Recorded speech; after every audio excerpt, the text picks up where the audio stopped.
Welcome to the Backshop Clinic on Trainmasters TV. I'm Clark Cooning, your host for today's segment.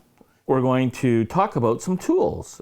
I have my friend Roger Chrysler with me to talk about some basic modeling tools that everybody should have in their toolbox. All right, Roger, what have you got for us today?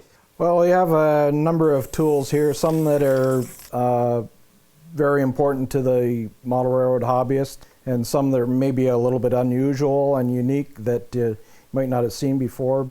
Probably the most important tool in your toolbox, any model railroader, is NMRA gauge. And for checking wheel sets, for checking your track work, and so on. So that's probably the most important part. Everybody should have one, even the beginners.